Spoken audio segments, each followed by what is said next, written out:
میری بہت ہی عزت دار قیمتی بہنیں بیٹھی ہوئی ہیں، اللہ آپ کو خوش رکھے، آپ کی دعائیں ہم سب کو چاہیے، پورے معاشرے کو چاہیے۔ لیکن میں آپ کے ایک چھوٹا ہونے کی حیثیت سے یہ بات عرض کروں ایک درد کے طور پر کہ مجھے کبھی کبھی لگتا ہے، شاید ہو سکتا ہے کہ میں غلط سمجھ رہا ہوں، لیکن مجھے کبھی کبھی ایسا محسوس ہوتا ہے کہ اسلامی حیا کے نام پر اب جو برقعے ہمارے معاشرے میں آ رہے ہیں، شاید اس برقعے کو بھی اب ایک برقعے کی ضرورت پڑ جائے گی۔ شاید جو کنسپٹ ہے اس کو ختم ہونے مت دیجیے۔ اگر آپ نے تصور کو ختم کر دیا حیا کا، اور ہمارے برقعوں کے اندر اگر وہ تمام چیزیں آ جائیں جو زیب و زینت کا حصہ ہے، تو میری بہنیں آپ کیا کہیں گی؟ آپ کی اجازت سے اس کا جواب میں خود دے دیتا ہوں۔ ایک خاتون غلطی سے خوشبو لگا کر جا رہی تھی، کوئی شریف عورت بازاروں سے خوشبو لگا کر نہیں جاتی ہے، تو غلطی سے جا رہی ہوگی، میں تو یہی سمجھتا ہوں۔ بہرحال ایک خاتون نے غلطی سے خوشبو لگا لی، بازار سے جا رہی تھی، کسی مرد نے پوچھا کہ بہن یہ خوشبو کون سی ہے ذرا بتائیے تاکہ میں اپنی بیوی کے لیے خرید لوں۔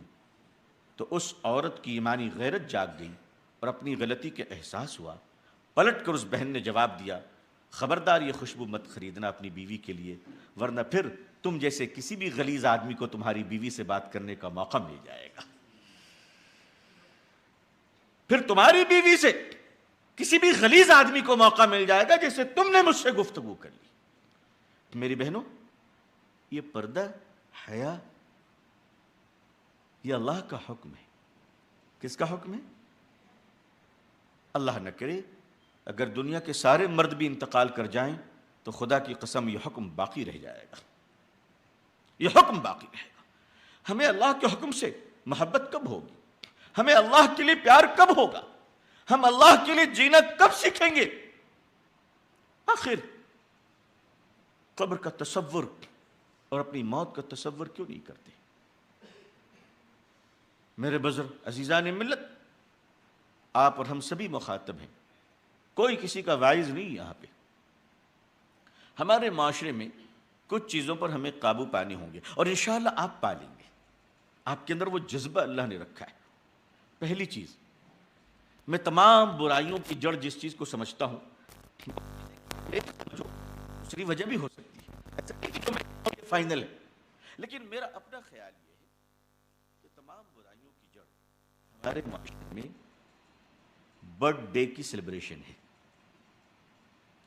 یہ میں محسوس کرتا ہوں، آپ اس سے بہتر محسوس کر سکتے ہیں۔ اس کی بنیادی وجہ میں آپ سے عرض کر دوں کہ میں ایسا کیوں محسوس کرتا ہوں۔ میں نے اس پر بڑا غور کیا۔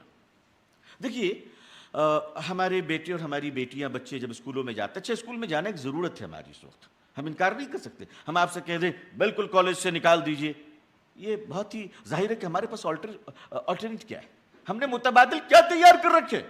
میں یقین کے ساتھ کہہ سکتا ہوں کہ آپ کا زندہ شہر اورنگ آباد بھی اپنے اسکول اور کالج سے زیادہ ہوٹل اور بریانی کی دکانیں رکھتا ہوگا۔ اگر میری بات غلط ہے تو آپ اصلاح کر دیجیے۔ کیا میں صحیح کہہ رہا ہوں؟ ظاہر سی بات ہے، جس معاشرے میں رات کے 2 بجے تک چائے کی پیالی ہمارے لیے گرم رکھی جاتی ہو، وہاں تہجد گزار لوگ کہاں نظر آئیں گے؟ تاریخ اسلام میں لکھا ہے کہ سب سے ظالم دور، ظالم بادشاہ حجاج ابن یوسف گزرا ہے۔ حجاج ابن یوسف جیسے ظالم بادشاہ کے زمانے میں بھی 7 سال کی عمر کی بچیوں کی تہجد قضا نہیں ہوا کرتی تھی۔ آج تو 60 سال کے والد صاحب فجر کب پڑھے ہیں وہ پوچھنا پڑے گا، فجر کب پڑھے۔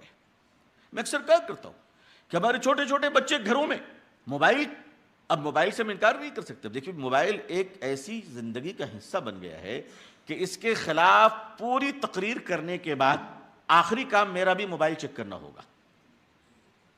یہ ہم اسے، لیکن ہم یہ تو طے کر سکتے ہیں کہ ہماری اولادوں کے اندر ہم دینی مزاج اور شعور اتنا پیدا کر دیں کہ اللہ کی محبت اس قدر غالب ہو کہ موبائل جیسی چھوٹی سی چیز ہمارے ایمان کو کبھی چیلنج نہیں کر سکتا۔ اور اگر چیلنج کرنے پر آ جائے تو میں ایسے نمازیوں کو جانتا ہوں جو سلام پھیر کر واٹس ایپ چیک کرتے ہیں کہ نماز کی قبولیت کا میسج آیا کہ نہیں آیا۔ بعض لوگوں کو تو میں نے ایسا ضدی پایا ہے کہ نماز کے بعد اگر دعا ہو رہی ہے تو وہ اس کو ڈینائی کرنے کے لیے موبائل کے واٹس ایپ چیک کر رہے ہیں مسجد میں بیٹھ کر. یہ بدتمیزی ہے, معاف کیجیے گا, صاف کہتا ہوں یہ بدتمیزی ہے. ہاں کوئی تسبیح پڑھے, اللہ کا ذکر کرے, اس کی اجازت ہے, اس کی اجازت ہے, مگر صرف اس کو ڈینائی کرنے کے لیے آپ موبائل کے واٹس ایپ چیک کر رہے ہیں, کال چیک کر رہے ہیں, یہ آپ کی بدتمیزی ہے, اس کے علاوہ کچھ نہیں ہے. بڑا موقع دیا, ہم غلام بن چکے اس موبائل کے. ہمارے چھوٹے چھوٹے بچے راتوں میں موبائل سے کھیل رہے ہیں. ہم نے کہا بیٹے سو جاؤ, صبح اسکول جانا ہے. ماں کہتی بیٹی سو جاؤ, صبح اسکول جانا ہے. نرسری سے لے کر بچے کلاس 10 پر پہنچ گئے, یہی سنتے ہوئے سو رہے تھے رات میں. ماں کہہ رہی تھی اور باپ کہہ رہا تھا بچوں سو جاؤ, صبح اسکول جانا ہے. کیا ہمارے بچوں کا کوئی حق نہیں کہ کبھی تو یہ سن لیتے کہ ماں باپ میں سے کوئی کہتا بیٹے جلدی سو جاؤ, صبح فجر کی نماز پڑھنی ہے. کیا ہم نہیں کہہ سکتے؟ میں آپ کی خدمت میں عرض کروں, بہت معافی چاہتا ہوا, شاید آپ کا شہر زندہ ہو, لیکن میں پورے ملک کو سامنے رکھ کر عرض کرتا ہوں کہ بعض دفعہ مسلمانوں کے ایسے گھرانے ہیں جو دینداری کا بھرم رکھتے ہیں. 10 لوگ ہیں, اللہ کی پناہ اس 10 میں سے کسی ایک کو بھی فجر کی نماز پڑھنے کی توفیق نہیں ہوتی ہے. اب گراؤنڈ ریالٹی ہے یہ.